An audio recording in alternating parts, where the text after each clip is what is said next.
What's up, everybody? This is Max Cavalera, Soulfly, and you listen to Discography Discussion. Stay metal.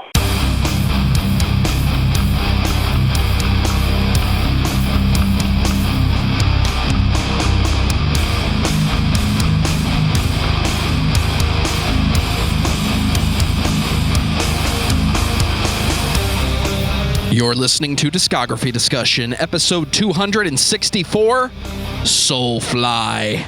Hosted by Dan Terry. It's so dark. And Joseph Wren. Because that's how you get past the dark ages. You just conquer everyone. You have to conquer everyone, right? Presented by discussmetal.com.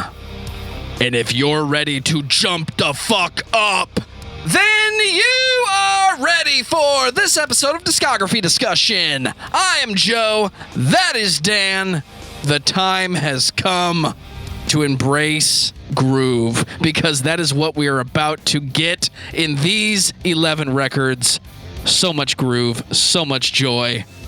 It's one of the bands that you think of when you say the word Max Cavalera. Dan!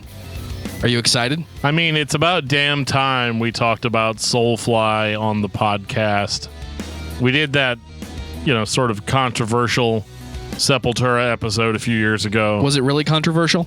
It was controversial for some people. They did not like how we mistreated the modern incarnation of Sepultura and didn't feel like we gave those albums a chance. We really weren't fair. But let me let you in on a few things on that. Spoilers. Number one, be happy we talked about those albums at all, because my original plan for that episode was to stop talking about Sepultura after Roots and immediately go into the Soulfly catalog. So the fact that I didn't do that, it was really just so that we could acknowledge the Derek Green-led era of Sepultura. That being said, we probably will revisit Sepultura in the future and give those albums a little bit of a second listen. It's going to happen. It'll happen. Just give us some time. This week we're all about Max and we're all about Soulfly. And that's what I want to stay focused in on here. And Soulfly was such a natural progression from what Max had been doing on Roots before his departure from the band. And to hear the sound carry over so well into Soulfly was good. I know not everybody was into it. A lot of people that are Sepultura fans are not necessarily nu metal fans. They like Roots, but that's about as close to nu metal as they're going to go. Whereas Soulfly, at least in their first few albums, definitely took that nu metal flag and ran with it. You cannot deny the influence that era of Sepultura had on nu metal and what Soulfly would continue to have on nu metal. It's fun to look back at those records and say, did it start with Roots? Did it start with Refuse Resist? Did it start with the self-titled Korn album? The point I'm looking for is, when did everyone decide the groove and the rhythm of the song was more important to the heaviness than how much shred you could fit in the 5-minute multi-person guitar solo? I think it's an example of everyone just getting on board with something different, something more groove-driven. I think the 90s were the era of the groove.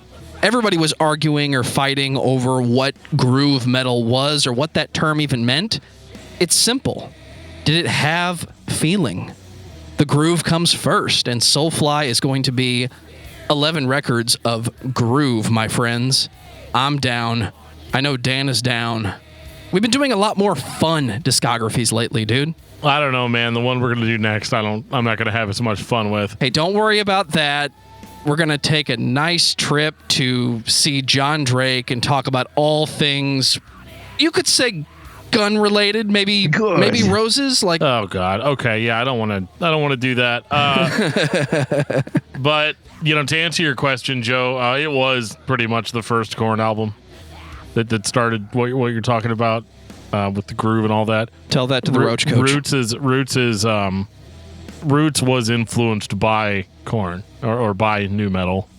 I think that sometimes people get these things confused because they think that, Soulfly or Sepultura because of them having a rich history in thrash metal and all of that, people tend to think that like, oh yeah, they must have innovated the style. This is one of those things where they kind of just embraced a new style and added their own sort of flair to it. But they were definitely influenced by that first Korn album. I mean, everybody was, that year. Absolutely. And in hindsight, that makes perfect sense. I think the one thing Sepultura brought and Soulfly would bring is that rhythmic tribal feel. Yeah, everybody took something from that first Korn record, but everybody built the genre together. I think it's worth mentioning that these artists came out at similar times and had been around a similar amount of time. So were they jumping on board with a trend, or were they just making some groovy fucking music? When I listen to Soulfly, it sounds like Max just wanted to make some fucking groovy music, and that's what he did. That is what he did. So with Soulfly, obviously they have been around since 1997, which is a really long time. It's funny, I still, to this day, think of Soulfly as, oh yeah, then it's like Max's new band. No, that's not Max's new band. That's Max's main band. And he's also been in several other new bands since then, such as Killer Be Killed, and of course Cavalera Conspiracy. So he's got a lot of different irons in the fire. Well, before Dan and I continue to gush about Max and his bands, I'm going to take this time to say thank you to everyone for listening to the podcast. Thank you for listening and for subscribing. If you are not a subscriber, then you can find everything Discography Discussion at discussmetal.com. We are on Spotify, Apple and Google Podcasts, TuneIn Radio, Stitcher, iHeartRadio. So if you have an Amazon Echo or a Google Home, you have no excuse. Ask it to play the latest episode of the Discography Discussion podcast, and it will. We're also on Facebook and on Twitter at Discuss Metal. Be sure to like, favorite, and subscribe. It really helps us out. It lets us know you're listening. And now Dan is going to tell us all about 5-star reviews. Hey, we do enjoy some 5-star reviews here on Discography Discussion. If you want to leave us a review, leave us a review. Just wherever you can, leave us one, whatever podcast app you're using. Leave us a review. If it allows you to give a written review, we will read it on the show. But if you guys want to tell us we're doing a good job, or just tell us something specifically, send us an email at danandjoeshow@gmail.com. If you want us to give a shout out to your band or your business or your company or your promotion or whatever you have going on, also send us an email and we'll see what we can do for you.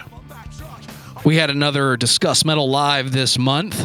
Hope everybody enjoyed that. Make sure you're subscribed to Dan's YouTube channel. That's Discuss Metal Dan, right? Discuss Metal Dan on YouTube. You're going to always get an episode of Discuss Metal Live. Hope you guys enjoyed this last one, and we're going to keep doing it. Every single month. Speaking of YouTube, we got quite a few YouTube comments. The first one was in response to our Norma Jean episode 100. That's going back a minute. We're almost at 300. Absolutely. Christian Wall says, you guys should really go watch the Polar Similar documentary on YouTube. It answers a lot of questions about the studio, the process of recording, and some of the info behind the weirdo atmospheric tracks, the number stations. Great discussion. Thanks for this. Well, thank you very much for checking out that episode. It was one of my favorites for sure. I don't need any prompting to go back and watch that documentary. I enjoy watching bands make records. I think it's something that's been from the early 2000s when DVDs started to be included in CDs, or the deluxe edition included that 35-minute, whatever you want to call it, documentary. I think it's cool to watch a band make a record. It's really cool to watch Norma Jean make Polar Similar, the greatest album they've ever made, in my opinion, in the same studio that was once filled with all things Nirvana. It's an interesting thought process to think about what decisions they made versus what decisions Dave Grohl maybe made. In reference to our Cyclone 9 episode that we did on our last Industrial December, Wade Clark comes in and says, Cyclone 9 is the final Witch House boss. I would definitely have to agree with that. Terrifying stuff. I don't know, dude. Have you heard that new Vane record? Yeah, that thing is, oof. It's going to peel the paint right off my car. Subscribe to Patreon if you want to hear what we think about that record. It's intense. In reference to our Society's Finest episode, Josh Ashworth of Society's Finest commented, "You should tell more So Fine stories and shit. Thanks for this." We will do that. We may be talking to him soon. And in reference to our Malevolent Creation episode, Jay Sandoval commented, "Let's be honest, you guys didn't give Malevolent much respect and credit. Sucks."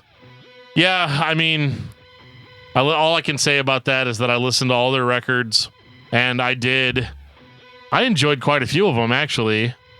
But overall, I didn't enjoy the band's discography as a whole. And that is, unfortunately, something that just happens. Keep in mind, we're guys that listen to records and we talk about what we thought of them. We're not taking into account somebody's importance in a specific scene or their importance into music in that year.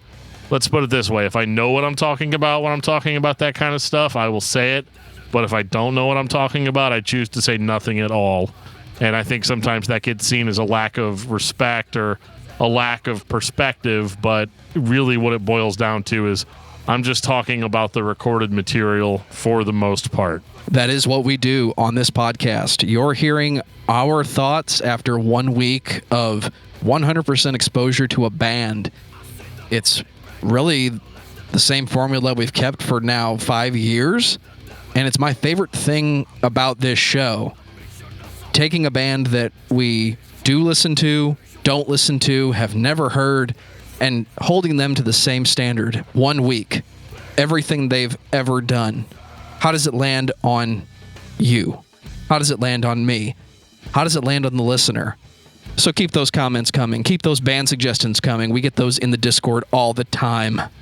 Shout out to the King of Metal and all the Discography Discussion patrons for making Bandcamp Fridays a thing that has quickly become my purchasing habit this year. Joe's given Bandcamp, or now Epic Games, a lot of money this year. I don't know what you're talking about. Yeah, Epic Games bought Bandcamp. Is that what I get for downloading all those free games from the Epic Game Store and never buying a single thing? I don't know, man. Everybody says nothing's going to change with that. Hopefully that is the case. I hope they keep paying their artists because, they're the ones that made the music.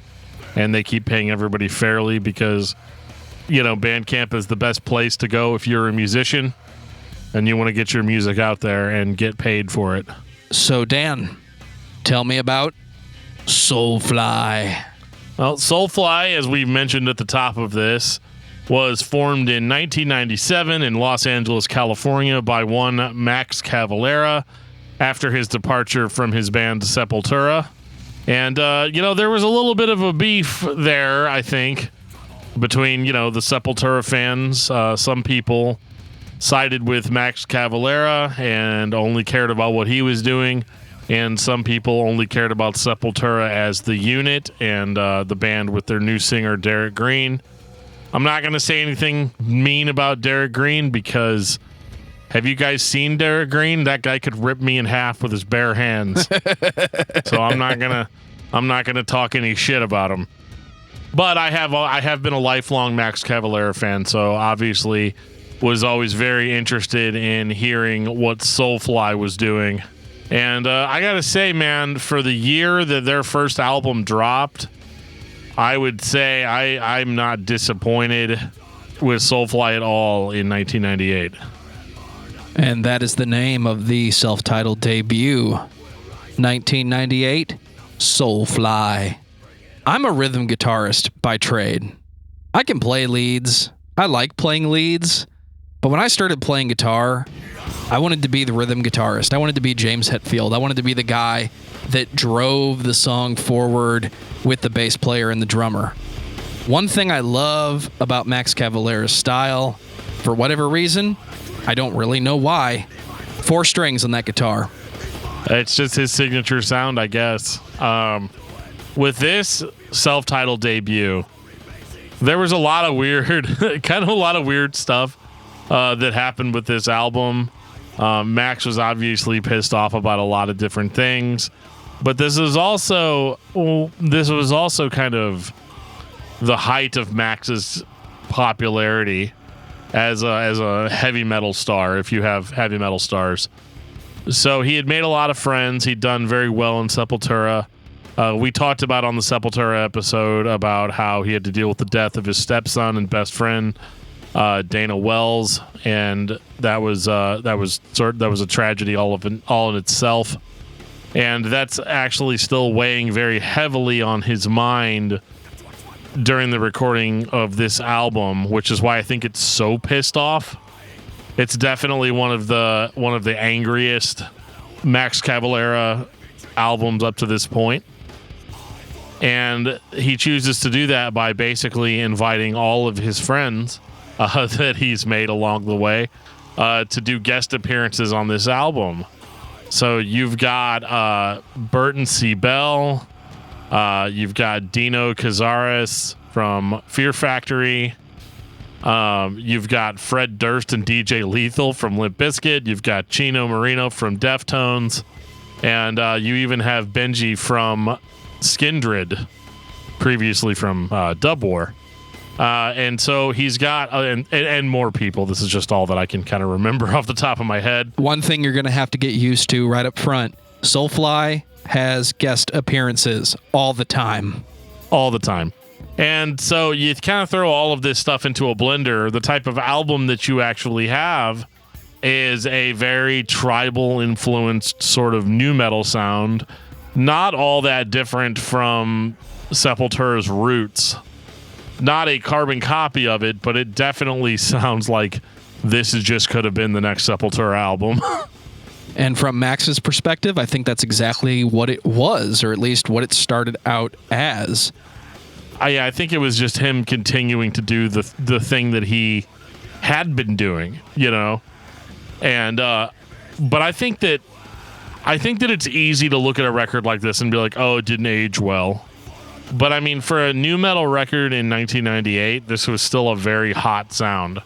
Now, I know all the old thrash heads and death metal heads or whatever, you know, oh, it's pure shit. You know, just go to the metal archives and just see what those guys have to say about Soulfly. But I actually quite liked this record, and I still listen to it to this day. My favorite song actually is probably the most popular song on it, which is Bleed, and it features my good friend Fred Durst on part of the song. And it's interesting hearing Fred kind of in here. I feel like for whatever reason, Chino from Deftones definitely he's done stuff with Max and Soulfly and even Sepultura before, and it matches really, really well. Fred kind of sticks out like a sore thumb, but in kind of a really fun, unexpected sort of way. So, I really enjoyed Bleed, and I really like this record. I mean, I think this still has that sort of classic nu metal sound before it got cool, you know? Max strikes me as the kind of musician who goes to the studio with the intention of writing and recording a new song. And who shows up for that session entirely depends on who he hung out with yesterday. Everything he does is about friendship and getting everyone involved. So by the time they have a full record of songs, that's the next Soulfly album. That's really cool. It's something that he was doing, or this band was doing in 1998, that has become extremely common with technology being the way records are produced. It's almost nothing now to get a guest vocalist spot or to get a guest guitarist. So here is Soulfly. This is how it starts. It's not nu metal as we would come to call it, but it is that sound, it is that vibe. And you know I'm enjoying it. I get my tribal drums, I get my slowed down mid-paced groove that makes everybody want to dance, and so much rhythm guitar. I love every second of this record. I disagree that it didn't age well. It's not the best Soulfly record, but it's 1998, and it's exactly what I signed up for. Are you ready for Primitive, Dan? Well, I was going to say, I think this record is just fine. I mean, I still like listening to it, but I think in my mind, it's sort of overshadowed by 2000's Primitive. It's time. This is my favorite record. It's not my favorite Soulfly record. I actually like some of their later era catalog a little bit more, just because I'm a meathead. But I really, really, really love Primitive. I love the way it starts off. Again, we're kind of back in that sort of roots territory. We're going to Brazil. Yeah. And I mean the opening track, Back to the Primitive, is just it's a chef's kiss. And then Max just comes in, back to the primitive, fuck all your politics, man, I don't know. It's just, it feels really good. It feels really good hearing Max be sort of back in the pocket and just kind of seeming playful with it. I feel like the first Soulfly album was really serious because he was like super, super pissed off. And yes, obviously, like, it's still angry, it's still aggressive, it's still metal, but this record, it sounds like he was a little bit more open to letting the songs breathe and just really kind of having a little bit of fun with it.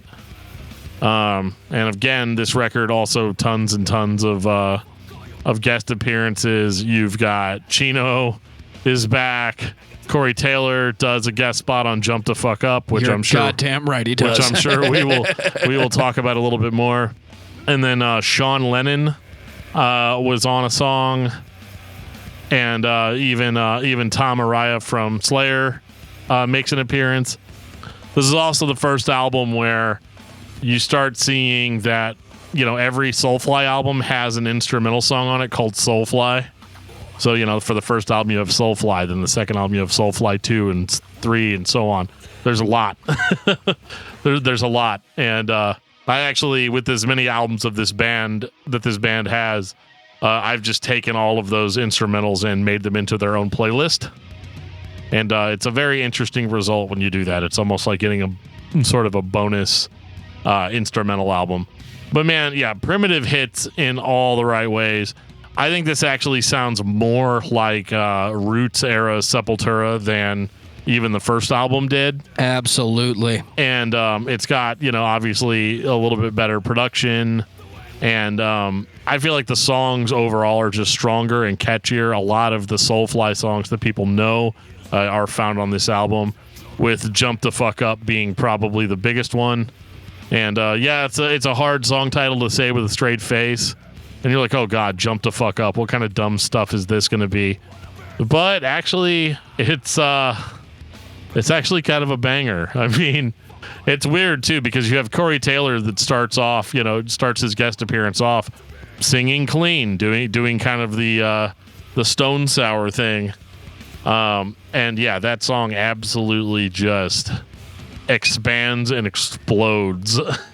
We talked about it on the Sepultura episode, specifically with the album Roots, but then Soulfly is keeping that custom percussionist thing going forward. And I call it that because that's what nu metal started to call it.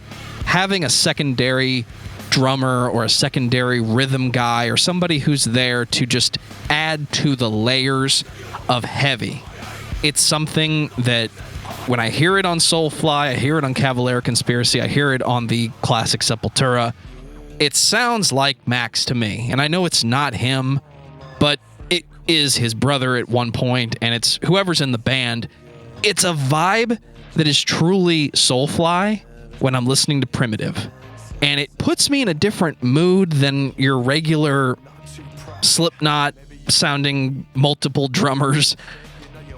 It's just that vibe that makes you want to mosh, and it makes you feel good when you're listening to this record. Like I said, this album is my favorite because it mixes that vibe of Roots that everybody loves with everything Soulfly is going to continue to do for the next 20 years. Yeah. This is kind of the real starting point for me, and I think it's the easiest album to come back to because it does set that baseline so hard that you really don't have to deviate if you don't want to, and you don't get upset that you're getting more of this, because this is exactly what you want. You want that tribal feel, and that's the word of the day. You want it to be tribal and heavy.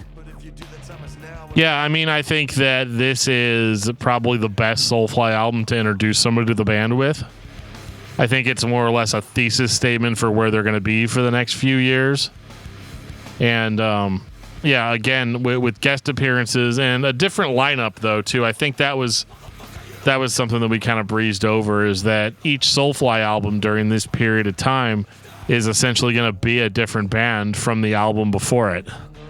It's almost like Max invites his friends over to the studio to write a fucking heavy album. I mean, basically that's usually how it works, and I think he was comfortable with that, for a while, because it just every single album would bring a different band. Now, over time, a lineup would solidify, but even then, it doesn't necessarily mean people aren't going to come and go here and there. And I'm not going to focus too much on that on this episode, or else this episode is going to be 3 hours long. And, as we've been told multiple times on some of our older episodes, nobody has time for that. It is a pressure release point to have a new band. Most bands struggle to write album number 1. They really struggle to write album number 2. Don't get me started on album number 3. So to have a new band or a new group of musicians, at least in the beginning, was probably the easiest thing he could do, because it's always something new. There's no pressure. Just come in, and if it works, it works. It becomes the new album. It's just a good way to bring the vibe in. It's not always a negative. Some artists have bragged about having new players on every album. Well, who's the hard one to work with? I don't think Max is the hard one to work with in that case. I don't think it's necessarily, like somebody's hard to work with or anything like that. I think it's more of, I think the energy level on each of these records is always as high as it is because you have new blood. It's almost like sitting down with a new band every time you record a record. I mean, it's not almost like that. That's literally what it is. But just having sort of that fresh perspective, and there's enough difference between each of these albums to where it's not like a George Lucas thing where it's like, hey, we're going to make another Soulfly album, and now this is what we're doing, and everybody needs to execute that. I think Wait a second, we need to CG Jabba the Hutt back into Primitive. Right. Give us a few days. Yeah, something like that. It's more, I think, a collaborative effort, which is why these albums sound distinctly different from each other. But you can tell they still started with the idea of, okay, you guys have heard Soulfly, so there's sort of a baseline, this is what we sound like. But I honestly think that the self-titled, Primitive, and even 3 sound similar but different enough to where it doesn't sound repetitive to me. I think on paper, what we're describing as, we're like, yep, another one, they did it again, that it's going to be repetitive. But this is not like a Slayer sort of situation where we're just going to be doing the same thing forever. 2002, 3. Now, before anybody sends me an email, I'm just going to stop you right here. I realize that the title of this album isn't actually 3. It's the name of whatever the symbol is that's on the cover. It looks like a number 3 to me, but I know there's another word for it. I just don't know how to. I don't really know how to pronounce it. It says it's a orm. I don't know. You can look it up. If you look it up, it gives you the pronunciation. But it's regardless of all of that. I just want you to know that I do know that it's not actually called 3, but it is commonly referred to as 3, even by the band. So this is just what we're gonna go with. I like this album a lot. I think it continues on very much in the same vein as Primitive. You've got your guest musicians on this one. On the song 1 specifically, a friend of the show, Christian Machado, provides guest vocals, and it's really always. I mean, obviously, it's always great to hear Christian singing on a record. It's just he's got it all. I feel like this one too, though, definitely kind of experimented around a little bit with the sound. It gets even more. This is the point in their discography where I start referring to them as the metal world music band. Because you've still got That's an interesting perspective. Yeah, you've still got your ball crushing, metal. You've got the groove, you've got Max, in your face. screaming at you. But these songs are generally a little bit slower. They'll go from, some bone-crunching riffs and a groove, and then just go into like a more melodic, sort of ballady type of song. And probably one of my favorite Soulfly songs ever is Tree of Pain, and which is obviously a tribute to Max's stepson Dana, who died. It's one of the most emotional songs I've heard, but not representing emotion the way that you're used to hearing emotion from Soulfly. Usually there's only one emotion, angry. The vibe on this one is a bit slower, and I think you're right. They were just trying something different, or they were trying a different motivation, but it's not bad. It doesn't not fit with the discography up to this point. You have 3 really good records that any of the songs could be played in any order, and you're going to have a good vibe. You're going to have a good time listening to this band. It's a little strange at a glance, but I'm not having a bad time listening to the record. It's just a little bit slower. It's something different from Soulfly. It breaks my expectation of what a Max Cavalera fronted band is going to sound like, but it doesn't totally throw away the rhythm and the tribal. It just slows everything down and paces it a little differently. So it was a challenge. Sounds great. What else you got? Yeah, no, I think it's cool. I think it's nice that it has a little bit more variety overall, sort of more of a more dynamics overall. But yeah, it does slow the pace down. But I think after 2 records of just slaughter, I think that's okay. Don't worry, we're gonna get there again. This is more or less the last Soulfly album that I would describe as nu metal. I think they're starting to slowly transition out of that style. 2004, Prophecy. Good old Prophecy. This is the first album that has the genre tag as only groove metal. And it is so fucking groovy. It is. Yeah, Prophecy was kind of more of a look to go back into sort of what Max had become famous for in his younger years, which was more of a sort of a thrash metal, sort of death metal sort of sound. And I think it works. I think it blends actually really well with their sort of pre-established groove sound. I agree. I think Soulfly will always have groove, and changing the pace a little bit, going back to the death metal influenced guitar playing that does not truly abandon the groove. It's a little bit of a back step, but isn't that a good thing in 2004 when you've had 3 albums that replicate roots? And I think when we talked to Max a couple of years ago and he talked about performing Roots live and it was going to be the last time that they did that, I think he's conscious that everyone loves that record so much. It clearly influenced his writing style and his performance style. So it's not a huge offshoot, but maybe he's just trying to stretch backwards a little bit and say, this is something I liked about my music, and I want to start incorporating it again. Like slowly weaning everyone off of, it's just going to be another Roots, Bloody Roots. Yeah, I mean, I appreciate sort of this sort of, I wouldn't even want to use the word backtrack, but like obviously I enjoy this style of music more than I enjoy like nu metal. And so I just think that this guy was hard driving, and by this guy I mean this album. I don't know why I said this guy. But I think this is just hard driving in your face, sort of bare bones metal. But then you've got sort of, again, all of these sort of world music elements being thrown in there.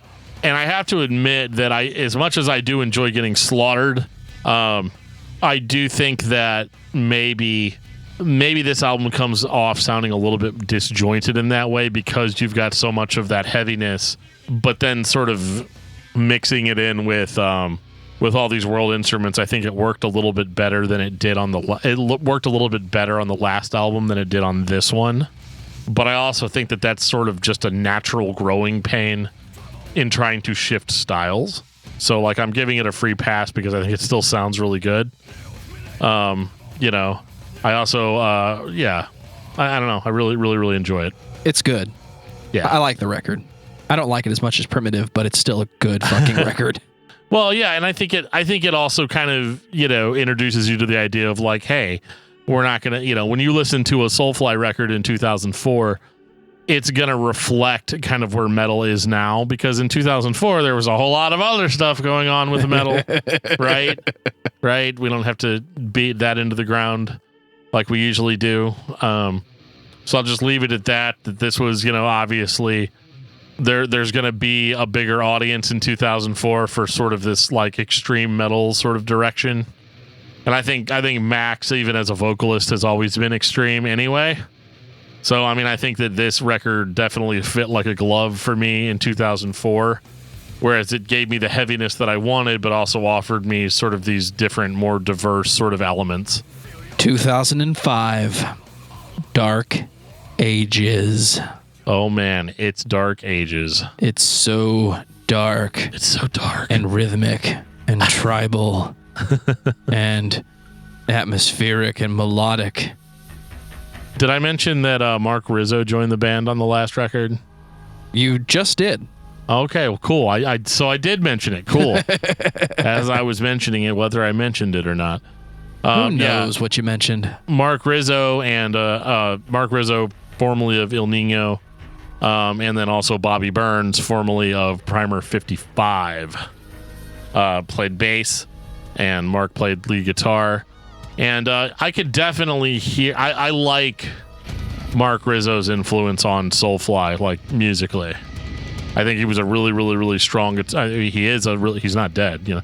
I think he's a really good technical guitar player, and I really enjoy I have enjoyed pretty much everything I've heard him record on, and so having him with Soulfly definitely enhances my enjoyment of the band, and he's going to be on quite a few records. So you know, let's put it this way: he'll be on every single record we talk about until we're done. It's an interesting addition to the Soulfly formula, if you want to call it that. In 2005, I think you can call it that. That bass line, rhythm, guitar, tribal-driven beat, mixed with technical guitar playing that's just sneaking in a little spice every now and then. Yep. It's a good vibe. It's a good change. It adds something that you could have, but you're not really expecting. And he doesn't go too far with it either. He doesn't rip into your death metal sweeping shred at any time. He just adds some tension release that I wasn't expecting on a Soulfly record. That's the best way I can say it. Oh, this thing's dark. I mean, Dark Ages is a very apt title because this is a very angry record. And I mean, I have a few guesses as to why. You know, with the loss of a grandson, basically a brand new baby, and also, you know, Dimebag Darrell had just been murdered as well, and so, you know, I think there was a lot of grief and anger all kind of wrapped together on this record. And so this is an all-out attack, lyrically, vocally, instrumentally. It's the heaviest Soulfly album up to this point. Has a lot more emphasis on sort of thrash, even sort of borderlines into death metal in places, and is absolutely I mean, this is one of those weird things where you almost feel like you're enjoying someone else's pain to a degree, but it absolutely... I was actually talking to Clank the other day about this, about how, you know, sometimes your anger and your frustration is your biggest asset because you're able to turn around and continue to make your art with it. And that's exactly what is going on here with this album. It's very angry, very emotional, very heavy. And even it was actually strangely enough, this album was recorded in 5 different countries. Parts were recorded in Serbia, Turkey, Russia, France, and the United States. So I mean, yeah. So I guess technically it does fit that world music tag that I put on it before. But this record is actually lacking a lot of the elements that you'd normally hear on a Soulfly record. It definitely goes more just into the straight metal territory than what we're normally used to. And yeah, I love it. It's a banger. It's also just very, very sad with all the background. I think Max is one of the most authentic vocalists. He doesn't write a song and try to make you feel something. He just applies what he's feeling to the music that he's already creating. And the reward for the listener is not, I get to enjoy your pain. This is legitimate emotion that is not forcing me to buy into a vibe. Max Cavalera and Soulfly are writing a heavy song, multiple heavy songs, and this one, it's not about a good subject or multiple subjects. So that authentic emotion, that authentic vibe is enjoyable because it feels real. It doesn't feel artificial or forced. It just feels like this is what we needed to talk about this year. This band is very consistent up till this point. An album every 2 years, roughly. We have some slight deviations, but for the most part, every 1 to 2 years, you're going to get something new from Soulfly. Yeah. Yeah, 100%. You know, you got to ask yourself, how do you really top this? I would like to suggest 2008's Conquer. Because that's how you get past the Dark Ages. You just conquer everyone. You have to conquer everyone, right? Yeah, I mean, according to Max Cavalera, this album, he said that he'd been listening to a lot of Bolt Thrower, Napalm Death, and Slayer whenever he was writing for this album. Don't get me wrong, buddy. I listened to those bands to get motivated myself, so I get it.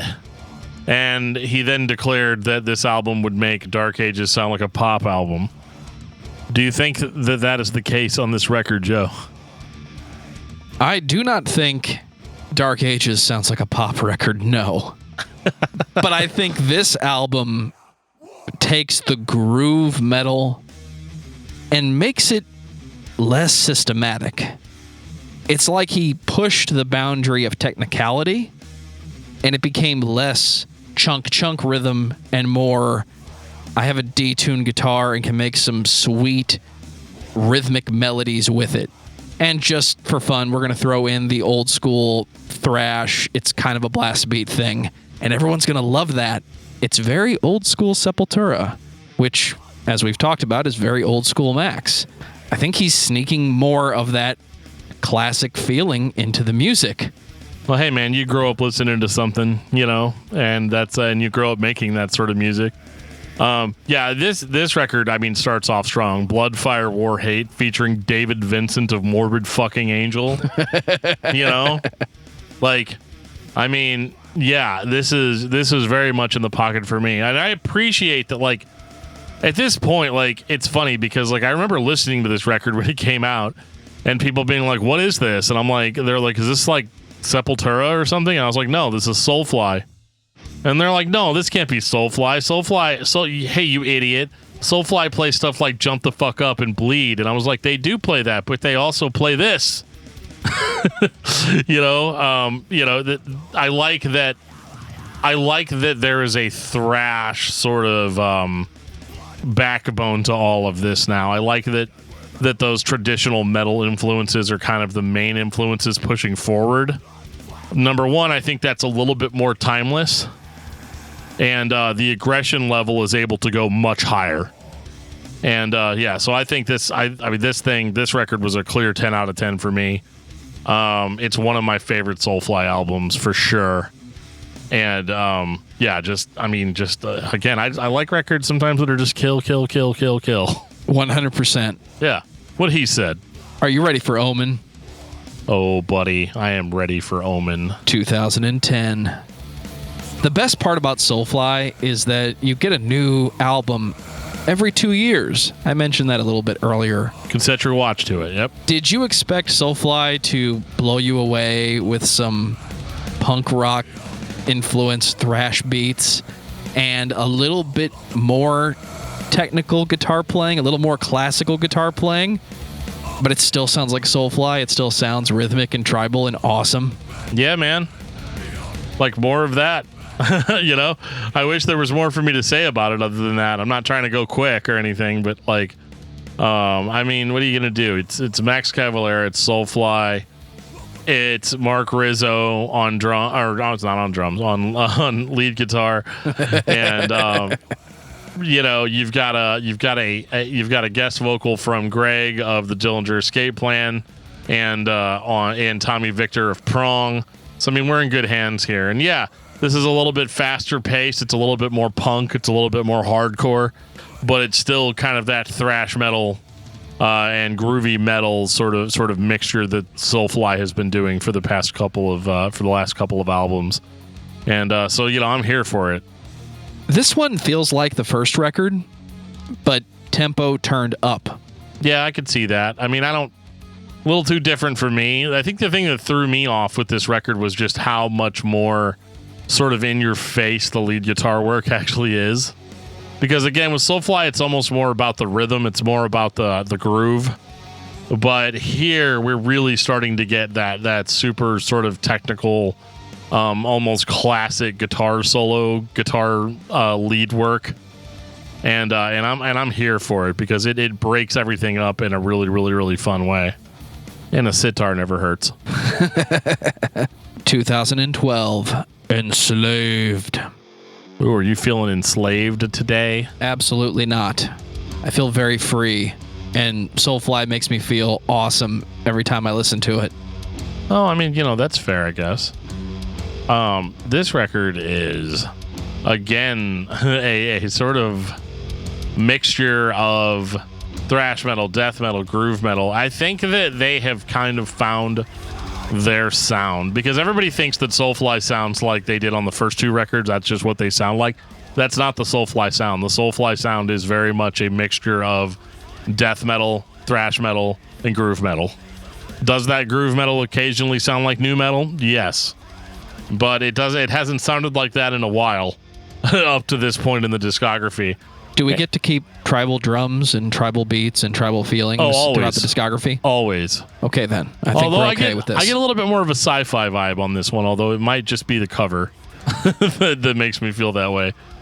But yeah, I mean, again, this is absolutely just sort of top tier. I mean, these records all rated well. These records all they were all received by critics very well. I mean, these guys were really putting out some of their best, like, aggressive, sort of thick thrash, you know, riffs and beats and solos, and even harder screaming from Max Cavalera. I mean, I just, you know, again, I don't really have anything bad to say about it. I mean, it sounds like we're just pushing through these records, but, like, so far, I mean, ever since Prophecy, I mean, I've been 100% on board with these records, and I listened to them as they came out, so like you could definitely tell differences between them. I'm not trying to say that they all sound the same, but yeah, this one, I mean, for lack of a better way to put it, if you like the last record, you're gonna love this one.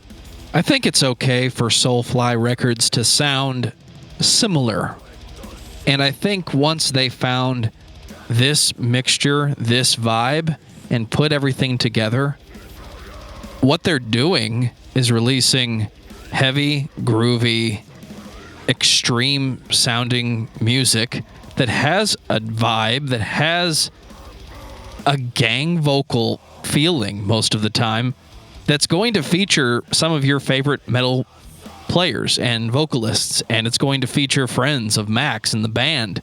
So what you're getting is the metal supergroup experience, and it's not bad. It's Soulfly. Yeah.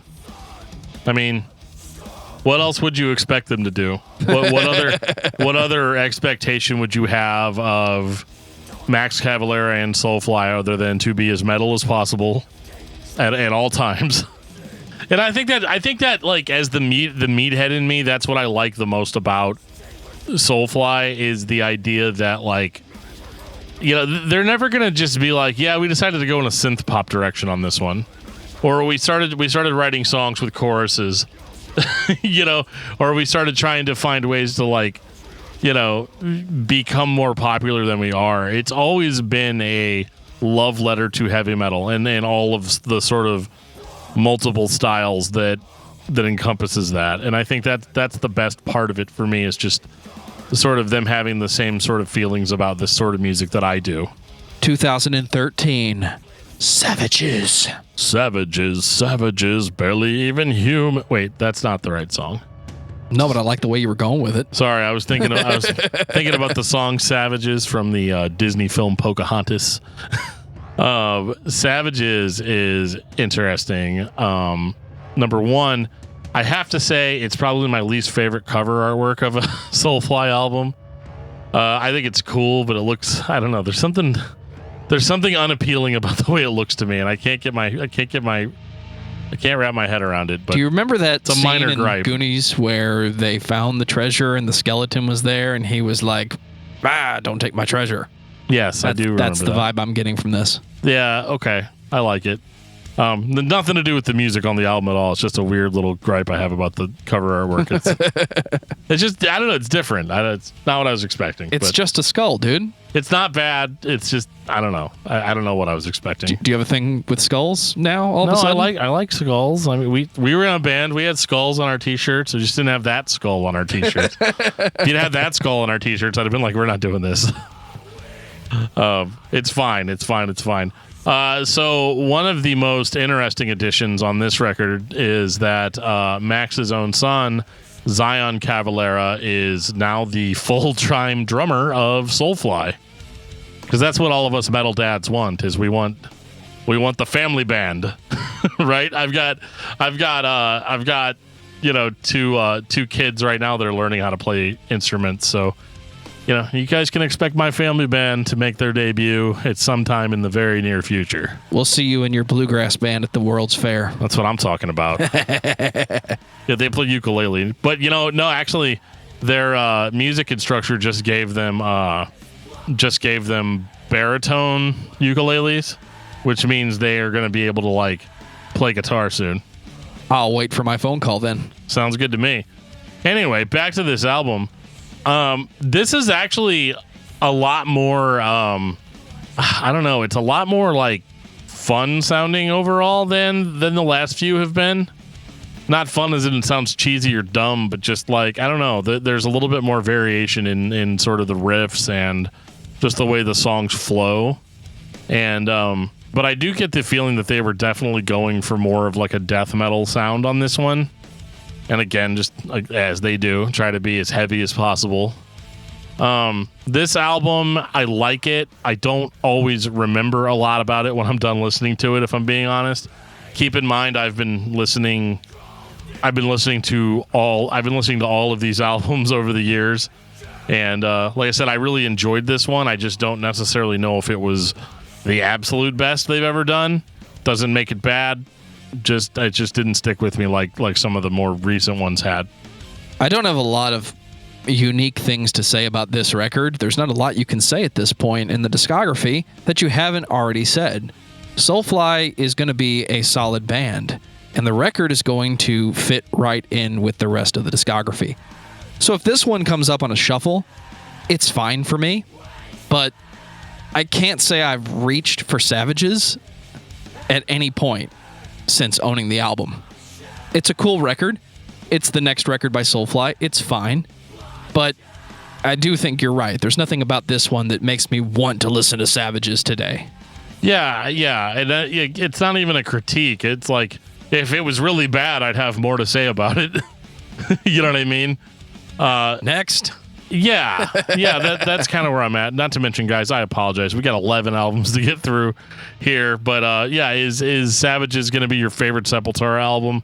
No, because it's not by Sepultura, it's by Soulfly. I messed that up.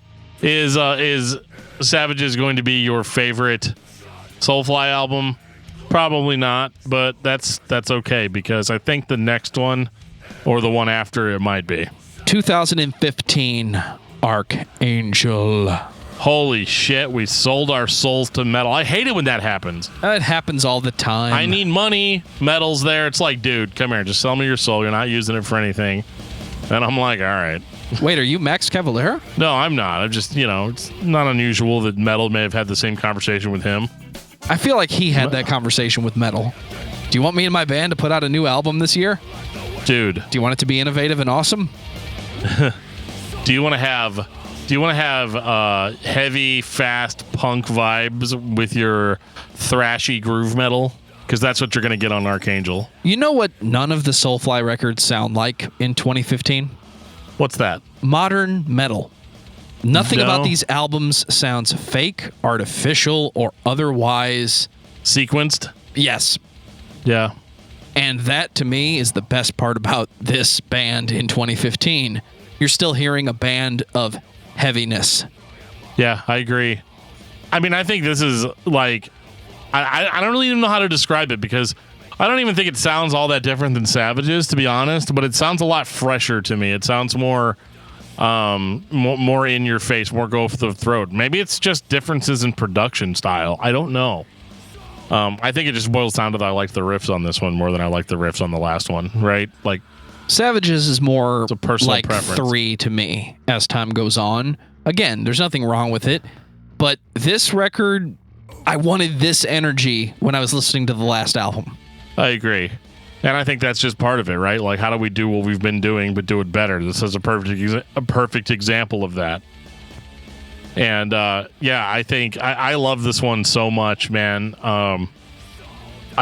Whenever I first wanted to do discography discussion, as a podcast, I wanted to talk about Soulfly. This was, I think, the only album that was out at that exact time. You're welcome. And this was the last out. This would have been the end of the discography, but we pushed back and pushed back and pushed back and pushed back and pushed back on it. Originally I wanted to do it as part of the Sepultura episode, which I think I said that already. But yeah, I mean, this album is absolutely like in 2015, I was running around just showing it to everybody and being like, dude, you need to check out this new Soulfly album.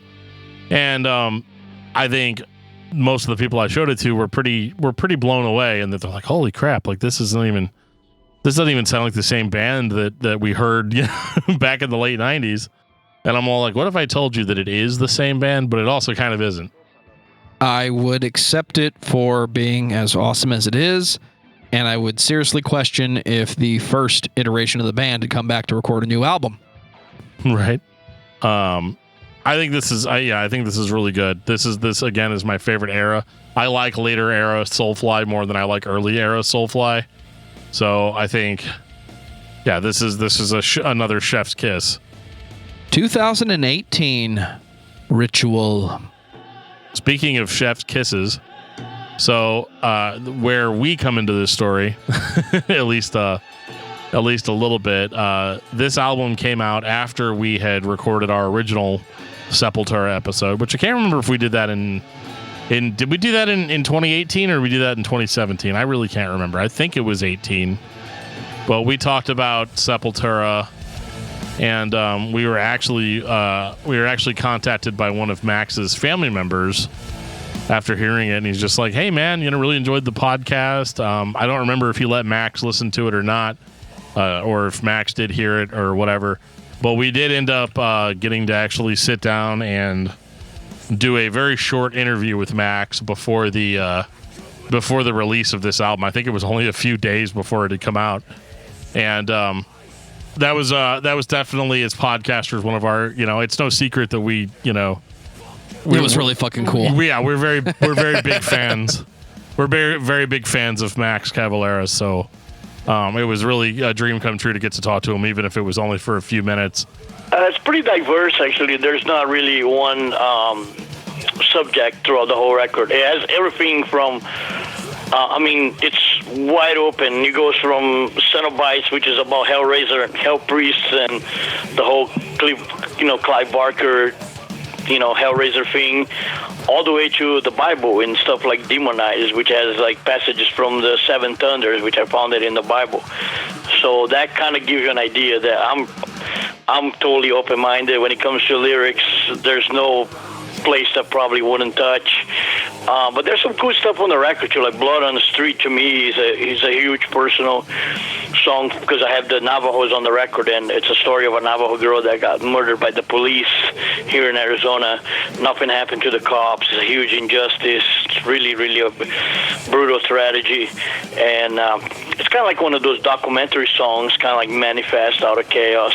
Yeah, we were talking about how, we haven't discussed all the albums by Soulfly yet. And Max is like, oh, yeah, well, if we do this again sometime, we'll come do it on the bus. And I was like, oh, man, that'd be so cool. Obviously, it's been, 4 years and that hasn't happened because, a lot of shit's changed in 4 years. Especially the last 2 years. Yeah, specifically. So, understandably, we did not get to go do that, but that is fine. So this record, though, it had been a while since I'd even listened to Soulfly when this record ended up dropping. And I actually got to hear it. I heard it a few days before it came out as part of the, one of the cool things about getting to interview people about new albums is sometimes you get to hear the new album first, And this is by far one of their best. I think vocally, it is the most angry, the most pissed off. I think guitar-wise, I think it's the most technical lead guitar playing that I've heard from this band. I think the record gets in and gets out. It's not a super technical record by any stretch of the imagination, but it is technical enough to catch your attention when those leads start to take over the song. It's technical enough, yes, but it's also rhythmic, and it has the right vibe. If one record could sum up the entire discography of Soulfly, it's this record. And I'm anxious to hear the new album when it comes out to see if they continue along this direction. Anytime Soulfly can break from the static pace of the song and have a few tempo changes here and there, it makes the album sound unique in the discography of Soulfly, but it's not unique in metal. Meter changes are something everybody has done at some point, at least in classic metal or thrash metal. So I think it's interesting to hear Soulfly do that because you're allowing that tribal influence to fluctuate, and that's not something that usually happens when you're talking about tribal influences. Most of the time, tribal means set the beat, set the pace, and it doesn't change until the song is over. Now, Soulfly is playing with the meter, and they're pushing you forward and backward into that old school vibe and the new vibe. And while we're at it, we're going to shred because we're Soulfly and we can do that. It actually sounds more classic metalcore at times, just the way they mix those things together. And I think it works really well. And it's very unique to Soulfly, the way that the album comes together as a whole. Yeah, I agree. I think this is the best. They're still at the top of their game. And new records coming out in 2022, I believe. July? Finally. Yeah, I want to say July, probably. And so actually, after having this discussion, I'll be even more pumped on it than I would have been otherwise. So yeah, sometimes doing this show is very strange in that it can sometimes really pump me up for a band, but then at other times completely make me not want to listen to a band ever again. And in this case, you're listening to Soulfly, so you know it's going to make you want to listen to that band. Final thoughts on Soulfly, Dan? Soulfly is the real deal. I think that, the idea of a Max Cavalera fronted band, you're going to have a set of expectations that I think for the most part, for me, have been met. And obviously I'm a fanboy, so you're going to say well, of course he's going to like all the albums. He loves Max. He loves all, True. We had a YouTube comment that basically said the same thing, only it used much more vulgar language. So I won't read that one here, but I will just say that, yeah, I'm a fanboy. I'm not going to say I love every single note, every single song of everything that Soulfly's ever done, but I think overall, I think that these guys have a killer discography on its own. Even if there had never been a Sepultura or a history of that or any of that stuff, if Soulfly was just some brand new band with a bunch of guys in it that nobody'd ever heard of, I think I would still enjoy this discography just as much as I do now. I think Soulfly is one of the staples in every heavy metal fan's collection for a reason. They bring the right vibe that everybody could do, but everyone is also trying to push the limit, push the boundary. They're trying to make it more complex, more loud, more interesting, more technical. There comes a point when you're making music where you just gotta make music. And I think that's what Soulfly does better than any other heavy metal artist, past, present, future. They get together and make music. And that is something everyone needs to spend more time doing, and recently have spent more time just making music.